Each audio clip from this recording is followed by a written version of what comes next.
parle d'un truc super cool. Aujourd'hui, j'ai assisté à ma première watch party. Qu'est-ce que c'est une watch party? Tout simplement, c'est une session de visionnage. Pour ceux qui le connaissent déjà, c'est Elias qui organise ce genre de watch party. Et le principe est le suivant. C'est qu'il organise tout un point de rendez-vous en fait. Il donne rendez-vous à tous les passionnés de mode dans un lieu gratuitement. Et ça, faut bien le noter parce que c'est pas partout qu'il y a des trucs gratos. Il donne en fait la possibilité pour les gens addicts de la mode ou ceux qui s'y intéressent aussi, même de loin, hein, enfin voilà, juste en mode découverte, etc. C'est aussi, vous êtes aussi les bienvenus à ce genre de watch party. Bah, cette année, j'ai eu le temps et la chance, on va dire, d'assister à la watch party du deuxième défilé homme de Jonathan Anderson pour Dior Homme. Et ça s'est passé au Trianon. Le lieu est juste dingue. Lias avait donné rendez-vous à 13h. Je suis arrivée sur place à 13h10. Il y avait un petit peu de queue. Je vous mettrai peut-être un extrait de la vidéo où en fait on voit toute la queue. À un moment donné, si vous voyez un sac mauve, c'est moi.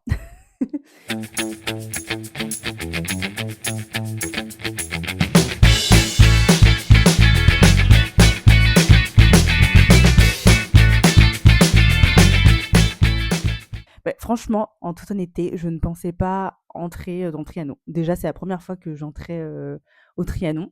J'avoue que j'avais déjà entendu parler de cette mythique salle de concert. Enfin, pour moi, c'est vraiment lié au concert, etc. Et franchement, pas mal la salle, hein. J'ai bien aimé. Donc, franchement, maintenant, ça me dit bien de faire un concert là-bas. Voilà. Et pour parler de la watch party en elle-même. Alors déjà, on arrive, on contrôle nos sacs, on nous donne un petit ticket conso, gratos. Donc ça, j'ai trouvé ça juste génial. Et ensuite, il y avait sur le côté, je pense que c'est un des sponsors de la watch party, en tout cas de cette watch party du 20 on est quand? Du 21 janvier 2026. Et il y avait Hotly, le truc de lait. Enfin voilà, il y avait une petite briquette de matcha. Je l'ai pas encore goûté, donc je pense que ça fera l'objet d'un TikTok. Il y avait donc du coup un endroit, il y avait une buvette, clairement. Enfin, il y avait un bar, on va pas appeler ça une buvette parce qu'on est chic quand même. Il y avait un bar et il y avait aussi de l'autre côté le merchandising de Lias, de la watch party. Il y avait des tote bags à 10 €, des t-shirts à 20 €. Il y avait, je crois, un sweat à 50 ou 30, je sais plus les prix. Mais en tout cas, très sympathique pour garder un petit souvenir de ce moment iconique finalement. Donc la watch party a commencé, Lias est venue nous faire un petit coucou avant de se rendre au show justement. This is going to be the screening of the Dior show, which is exciting because it all started, la watch party, at a Dior menswear show, the first of Jonathan. I was very mad because I was not invited, and now I am, and they dressed me actually, which is kind of cool. What do we think of the look? Kind of cool. Who doesn't like this look? Everyone is okay? You don't like it? I know. It's alright.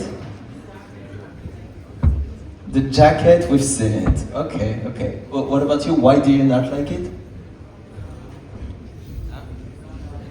It's not black enough. Just like the Dolce Gabbana casting. By the way. Tout vêtu de Dior. Tout vêtu de Dior by Jonathan Anderson, de la tête aux pieds. Il nous a fait un petit coucou, il nous a teasé un petit talk juste après le show. I come back after with someone and we're gonna have a talk here about their career in modeling. That's it. That's all I'm gonna say. So please enjoy. By the way, we're gonna have a DJ set. Give it up for him. We'll have a couple things, you'll see. And after the show, there's going to be a voting session. So you can scan the QR code that's going to be there and vote and give a note, a grade on the show. And then we're going to see the reveal of the average grade when I come back.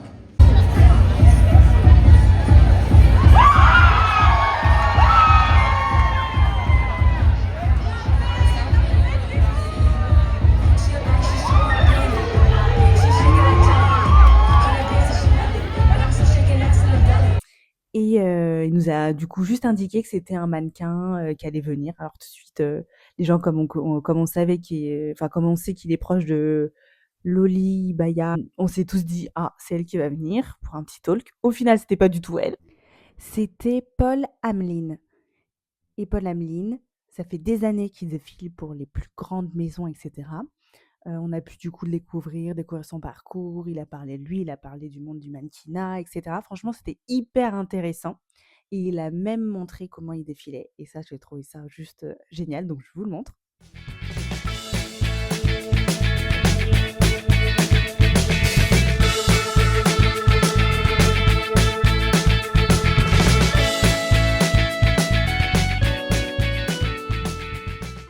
Et beh, franchement, cette watch party, j'ai vraiment adoré parce qu'avant le show, il y avait aussi, il y avait un DJ et donc du coup, ça mettait un petit peu d'ambiance, il y avait quelques personnes qui dansaient et je trouvais ça juste incroyable qu'à 15 heures, on se retrouve là à danser entre 2 shows finalement parce qu'on est en pleine Fashion Week.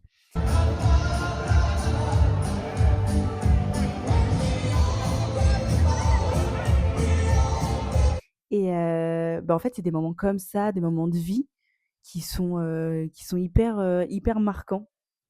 Je sais pas vous, je sais pas, enfin voilà, il y a des moments de vie comme ça où on sait qu'on s'en rappellera et personnellement, quand j'ai vécu ce moment-là, je me suis dit: «Waouh, je pense que je m'en rappellerai toute ma vie», alors que le moment était hyper simple. Enfin, j'étais solo à la watch party, les gens se parlent, tac tac tic, machin et tout, enfin franchement, c'est hyper bon enfant et ah oui, ce que j'ai oublié de dire, c'est qu'on a noté le défilé.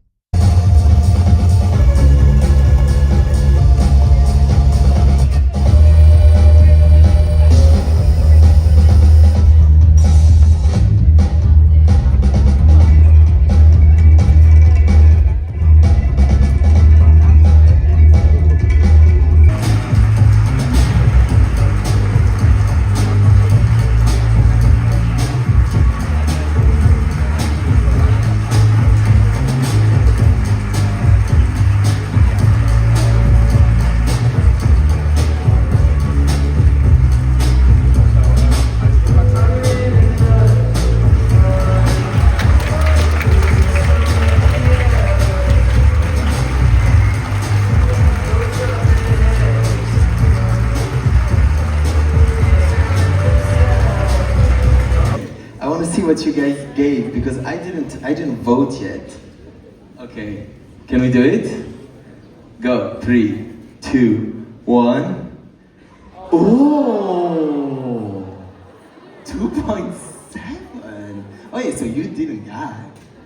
You guys did not gag. Okay, who voted 1? Donc après l'avoir vu, tout ça, machin, on a applaudi Jonathan Anderson, bien sûr. Et à la fin du show, on nous a demandé de scanner un QR code. Donc on a tout scanné avec nos téléphones. De toute façon, on est tous connectés, donc il n'y a pas de sujet là-dessus. On a scanné le QR code et là, il fallait voter. On devait donner une note sur 5. Et moi, j'ai donné quoi comme note? Je pense que j'ai donné 3. 3 sur 5. Le show m'a pas ultra emballée, dans le sens où je pense que j'avais pas toutes les refs de Jonathan Anderson, etc. Bon, les refs du tailleur bar, ça, c'est classique, voilà. Ça, on sait, mais les refs par rapport aux coupes de cheveux jaunes, ça m'a beaucoup interpellée. Il y avait un côté très Messi, dans le sens où c'était très un peu débraillé, etc. Et Jonathan Anderson, on l'imagine pas comme ça. En tout cas, dans sa mode, on l'imagine pas comme ça. De ce que j'ai pu entendre du podcast de Loïc Prigent, Au cœur de la mode. D'ailleurs, si vous n'avez pas encore écouté l'épisode, je vous conseille de l'écouter. On apprend plein de choses sur Jonathan Anderson. Et notamment, j'ai appris dans le podcast de Loïc Prigent que Jonathan Anderson était très, on va dire, dévergondé, mais les études, c'était pas trop ça pour lui, hein. On va dire que voilà, il vivait sa vie, quoi. Il faisait beaucoup la fête, etc. et tout. Et je pense qu'il y a ce côté un peu punk qui est un peu ressorti à travers ce défilé. Et maintenant que voilà, je l'ai digéré, etc., je commence à voir le pourquoi du comment. Par contre, j'ai vraiment craqué sur les sacs canage moumoute. Oh là là, mais j'adore. Je vous mettrai des petits exemples par-ci par-là ou après mes propos. Mais ça, j'ai adoré. J'ai adoré quoi d'autre? J'ai adoré le Bermuda. Oh, le Bermuda pantalon avec comme ça un peu cintré, un peu j'adorais. Un peu taille haute, mais pas taille haute, enfin avec les boutons et tout, j'ai adoré. Ça faisait un petit peu circus et tout, j'adore. Qu'est-ce que j'ai adoré d'autre? Pour le moment, c'est tout. Mais c'est vrai que j'ai préféré son premier défilé homme. En toute franchise, j'ai eu plus de coups de cœur sur sur son premier défilé pour Dior homme en juin dernier que pour celui-ci là en janvier 2026. Je pense que j'ai mis la note de 3 sur 5 parce que je l'ai vécu au Trianon, mais si je l'avais vécu derrière mon ordi, solo, je ne sais où, etc., peut-être j'aurais mis 2. Mais après, j'adore Jonathan Anderson hein, et j'adore Dior. Mais là, je sais pas, ils m'ont pas chopé. J'attends de savoir quels sont tous les petits éléments dont j'ai pas encore connaissance. J'attends que Loïc Prigent nous détaille tout ça parce que voilà, c'est lui qui arrive à tout détailler parce qu'il est vraiment dans les coulisses, etc. Puis de toute façon, après, il ne me tarde aussi d'étudier aussi de moi-même, de savoir quelles sont les références que Jonathan Anderson a pu en fait puiser. J'ai quand même noté ce petit clin d'œil du dernier look que j'ai trouvé très sportswear. Donc je pense que c'est un petit hommage à Kim Jones, à voir. Mais j'ai trouvé ça très streetwear et très Kim Jones. Donc je pense que ouais, il y a eu des petits clins d'œil comme ça. Et au cours de la watch party, il y a un jeune homme qui nous a dit que il y avait des inspirations Galliano, etc. Donc pareil, là, j'ai pas la ref. Franchement, j'ai pas la ref. Donc il ne me tarde de regarder à nouveau ce défilé Dior et voir ce que je peux un petit peu analyser. C'est aussi ça la mode. C'est pas que regarder un défilé, c'est comprendre ce qu'il y a à travers chaque vêtement. Et je vous laisse là-dessus du coup. J'espère que cette vidéo vous aura plu. C'est une petite vidéo assez spontanée. Et dites-moi si vous aimez ce genre de format. N'hésitez pas à me dire ce que vous voulez voir durant la Fashion Week parce que là, je vais essayer de vous faire le max de vidéos que je peux. Et puis comme ça, en fait, moi, ça me permettra de savoir ce qui vous plaît le plus. Mais j'adore faire ce genre de vidéo hyper spontanée où je vous parle à cœur ouvert, où voilà, je vous donne des petits tips, etc. Bah écoutez, je vous invite à vous abonner à ma chaîne YouTube, à vous abonner à Laura's Fashion Game sur tous les réseaux sociaux. Et puis, bah, je vous dis à bientôt. Ciao!